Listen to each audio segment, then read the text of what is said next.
सलीम साफ़ी साहब से पहला सवाल करते हैं। साफ़ी साहब, टैमी ब्रूस हैं महकमा ख़ारजा की तर्जुमान, उन्होंने ट्रंप के दौर में मसला कश्मीर के हल होने की उम्मीद जाहिर की है और सिफारती किरदार को मौसर करा दिया ट्रंप के। आपकी क्या एक्सपेक्टेशंस है? क्या वाकई में ऐसा हो सकता है, मसला कश्मीर ट्रंप हल करवा सकते हैं? देखें, एक तो ये है कि ट्रंप ये कह रहे हैं कि वो जंगों का खात्मा चाहते हैं और वो मैन ऑफ पीस के तौर पर सामने आना चाहते हैं, लेकिन अमलन जो कुछ हम देख रहे हैं मसलन फ़लस्तीन के हवाले से और यूक्रेन के हवाले से, तो वो जारे की बजाय जो निशाना बने हुए लोग हैं उन पे दबाव डाल रहे हैं। मसलन इज़राइल और फ़लस्तीन के मामले में वो फ़लस्तीन पे दबाव डाल रहे हैं। यहाँ देखना ये होगा कि ट्रंप क्या वाकई सालिसी करना चाहते हैं, क्योंकि सालिसी के लिए फिर ये ज़रूरी है कि आप जारे पे ज़्यादा दबाव डालें। तो अमेरिका अगर पिछले कई दिनों से तो हम देख रहे हैं कि अमेरिका से बहुत अच्छे बयानात आ रहे हैं। एक तो ट्रंप बार बार ये कह रहा है कि सालिसी जंगबंदी उन्होंने करा दी है। इसी तरह उनके स्टेट डिपार्टमेंट की तरफ से आज ये स्टेटमेंट आ गई। इसके अलावा उनके सेंटकॉम के सरबराह ने जो स्टेटमेंट दी है आज, वो बहुत ज़्यादा पाकिस्तान के फेवर में है। तो ये चीज़ें अभी तक तो अमेरिका से अच्छी हवाएं आ रही हैं और जो कुछ वो कर रहे हैं ट्रंप, वो मोदी को जहर लगता है। लेकिन और अगर ट्रंप चाहे भी तो अमेरिका वो पावर है, क्योंकि हिंदुस्तान उनका स्ट्रेटेजिक पार्टनर भी है, तो वो उनको दबा भी सकते हैं और वो उनको लालच भी दे सकते हैं। अगर दिल से चाहें तो मेरे ख्याल में अमेरिका में ये सलाहियत है कि वो पाकिस्तान और हिंदुस्तान अच्छा, को मैं ये खतरनाक सवाल आपसे नहीं करूंगी कि क्या आपके ख्याल में अंदाज़ा लगाएंगे कि ट्रंप दिल से चाहते हैं, क्योंकि ट्रंप का दिल क्या चाहता है ये कुछ नहीं पता चलता। किसी दिन कुछ होता है, किसी दिन कुछ होता है। अभी आपने पहले भी कहा। Thank you sir, thank you जी। कि अमेरिका का अगर इंस्टीट्यूशनलाइज पॉलिसी बन जाए, जो ट्रंप कह रहे हैं या जो सालिसी की बात हो रही है, और इसको तो फिर हो सकता है में, तो मेरे ख्याल में फिर वो इन दोनों ममालिक को टेबल पे बिठा सकते हैं। इसका इम्कान आपको कितना लग रहा है? इसका इम्कान आपको कितना लग रहा है कि पॉलिसी बन सकती है? नहीं, इसका इम्कान है, हो सकता है। हो सकता है, ठीक है। Thank you so much Salim Safi साहब। चीमा साहब से अगला सवाल करते हैं। उमर चीमा साहब, आपसे पूछा जा रहा है कि पहलगाम हमले के बाद भारत ने जारहाना अंदाज बदला नहीं है। जयशंकर का जो रीसेंट बयान आया है, उन्होंने पाकिस्तान के अंदर हमले की धमकी दी है।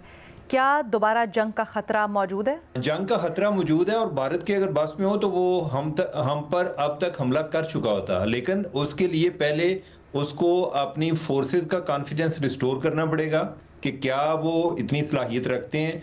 अभी तक तो वो अपने तैयारों का हिसाब नहीं दे पा रहे। दूसरा जो उन्हें एक चैलेंज आ रहा है, वो एक दुनिया की तरफ से आ रहा है कि इवन जिनको वो अपना दोस्त समझते थे, जैसे रूस है, उन्होंने भी इनको कहा था कि आप पाकिस्तान के साथ मुज़ाकरात करें, कोई मिसाइल वगैरह ना फेंके। अभी चूंकि इसमें प्रेसिडेंट ट्रंप भी दरमियान में इन्वॉल्व हो गए हैं, और अगर कोई वो पाकिस्तान पर अटैक करता है तो वो इन अ सेंस ट्रंप जो है वो भी इसको पर्सनल लेंगे कि ये मैन के दरमियान पहले कोई सीज फायर कराया और इन्होंने दोबारा अटैक कर दिया है, तो वो फिर उन्हें अमेरिका की तरफ से ना सिर्फ उनका तावन खत्म होगा, बल्कि ये जो उनके ट्रेड के मामले चल रहे हैं वो भी बड़ा बुरी तरह मुतासर होंगे। यस, हमें अलर्ट रहना चाहिए। इंडिया अगले कोई साल के अंदर अंदर ये को हरकत कर सकता है। वो मौके की तलाश में है कि वो कब कर सकता है और जो इंटरनेशनली सूरत हाल उसकी फेवर में कब जाती है। हमें अलर्ट रहना चाहिए, लेकिन ये इंडिया के लिए इसकी कास्ट जो पहले पे की है उससे कहीं ज्यादा होगी। ओके शहजाद, ये जो स्पीकर कौमी असम्बली और चेयरमैन सेनेट की तनख्वाहें बढ़ाई गई हैं 500%, इसके ऊपर बड़ी तनकीद हो रही है। आज उसका जवाब दिया वजीर खजाना ने, कहते हैं क्योंकि इतने सालों से, तकरीबन 9 साल से बढ़ाई नहीं गई, इसलिए वो हर साल के हिसाब से इस साल उन्होंने इकट्ठी बढ़ा दी। ये जवाब दुरुस्त है? नहीं, मुझे नहीं लगता ये जवाब दुरुस्त है। एक तो देखें, एक फाइनेंशियल इम्पैक्ट है, वो शायद आप कहें कि नहीं चंद लोग हैं तो इतना बड़ा इम्पैक्ट नहीं, बट आप मैसेज दे रहे हैं, वो क्या दे रहे हैं? क्योंकि एक तरफ जो तनख्वाहदार तबका है वो आपको पता है कि पिसा हुआ है इस वक्त।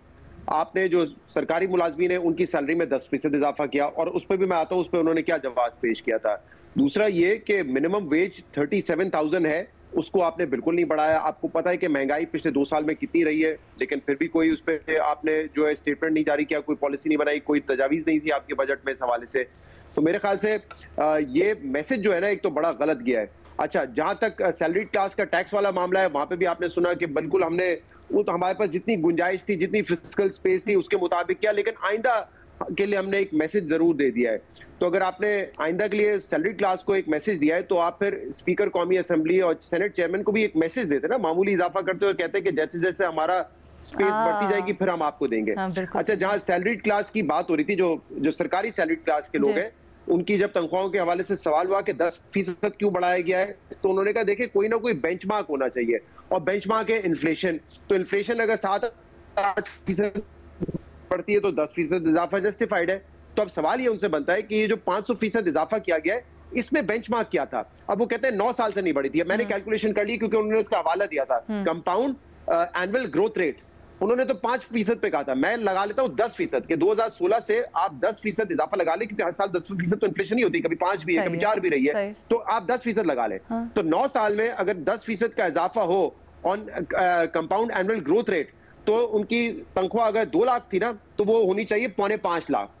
ठीक है, 2 लाख होनी चाहिए 4.5 लाख। लेकिन यहाँ पे तो हमने देखा जी आप ये कह सकती है कि डबल से ज्यादा या एटलीस्ट तकरीबन 1.5 गुना आप कहते हैं कि बढ़ जाती है उनकी तनख्वाह, लेकिन यहाँ तो 500 गुना बढ़ गई है। तो कौन सा बेंचमार्क था, या कितने से आपने उसको मल्टीप्लाई किया है, किस कंपाउंडिंग रेट पे आपने उसको मल्टीप्लाई किया है कि वो 2 लाख से बढ़ के 13 लाख रुपए तक आ गई, और शायद अलाउंसेस के बाद दरमियान में कहीं एक आध महीना 35% रही थी ना इन्फ्लेशन, शायद उन्होंने उसी महीने की उठा के तो कर दी हो। तो फिर शहबाज शरीफ साहब तो कहते हैं कि हमारे जो दौर में तो 4%, 5%, 6% भी इन्फ्लेशन रही है। तो इसलिए मैं कह रहा हूँ उन्होंने तो शायद सहाफियों से कहा कि 5% आप इसका रेट ले लें। मैं कहता हूँ 2016 के बाद 9 साल पे आप 10% भी ले ले, तब भी ये नहीं बनती जितनी आपने तो किया, तब भी 4.5 लाख रुपए तनख्वाह बनती है। तो फिर बेंचमार्क क्या था? जब आप कहते हैं सरकारी मुलाजमीन की सैलरी पे बेंचमार्क होना चाहिए, सैलरी क्लास के लिए टैक्स में कितनी कमी होनी चाहिए, उसके लिए कोई बेंचमार्क होना चाहिए, तो यहाँ पे कौन सा बेंचमार्क? मोहम्मद औरंगजेब साहब, शहजाद इकबाल साहब ने तो आप ही की कैलकुलेशन के मुताबिक आपको नंबर्स भेजे हैं, अब इसका जवाब दें कि अब क्या जवाब बनता है। इसके ऊपर आगे बढ़ते हैं।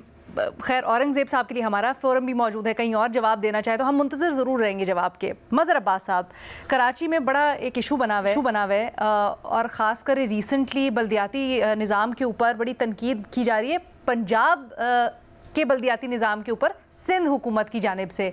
आपको लगता है ये जस्टिफाइड है जो तनकीद हो रही है? देखिए, बल्दियाती निज़ाम तो हमारे यहाँ है ही नहीं। हम ठीक है बल्दियाती इलेक्शन ज़रूर करा देते हैं, लेकिन फाइनेंशियल, इकनॉमिक पावर्स और एडमिनिस्ट्रेटिव पावर्स जिस तरह होनी चाहिए नहीं हैं हमारे यहाँ।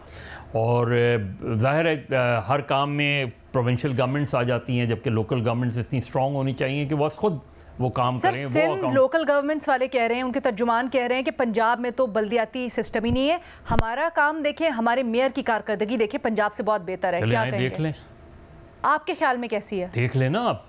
सर, आप ग्राउंड पे जाते हैं ना, हमें ग्राउंड पे रहते हैं ना, हर महीने तो यूनिवर्सिटी रोड में वाटर की लाइन फट जाती है। कोई अकाउंटेबिलिटी है इस चीज़ की? किसी को अकाउंटेबल ठहराया उन्होंने?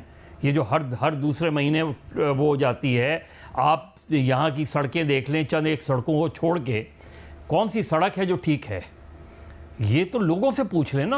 आप निकल जाएं, मैं तो रोज आप लोगों की आवाज़ बने, आप हमें बताएं क्या? मैं बता रहा हूँ ना आपको। नहीं है, देखिए नहीं है सिस्टम। असल में बेसिकली प्रॉब्लम क्या है, देखिए पंजाब में बल्दियाती निज़ाम बिल्कुल कमज़ोर है, वीक है, इसमें कोई शक नहीं है। उन्होंने तो बल्दियाती इलेक्शन अक्टूबर 2024 में होने थे, आज तक बल्दियाती इलेक्शन नहीं कराए।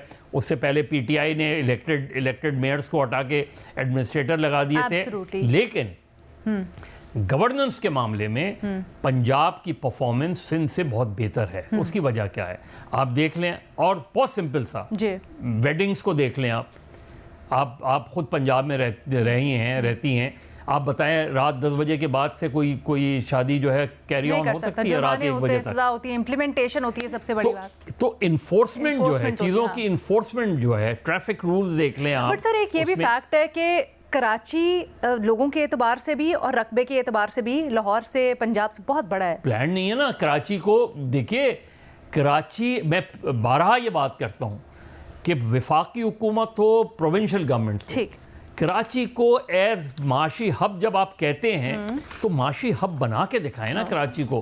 कराची की सड़कें स्मूथ होनी चाहिए, ट्रांसपोर्ट स्मूथ होनी चाहिए, फ्लो ऑफ ट्रैफिक होना चाहिए, रेल सर्कुलर रेलवे होनी चाहिए, नज़र आए कि ये इकोनॉमिक हब है।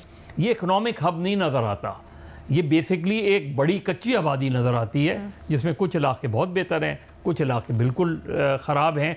ओवरऑल कराची की परफॉर्मेंस, इसलिए मेयर कराची में मौजूद है, मेयर से ख़ुद पूछ लें कि वो क्या एम्पावर हैं कि पूरे कराची के मेयर कहलाएं। नहीं है ना, ये मेयर ले लें, पिछला मेयर ले लें।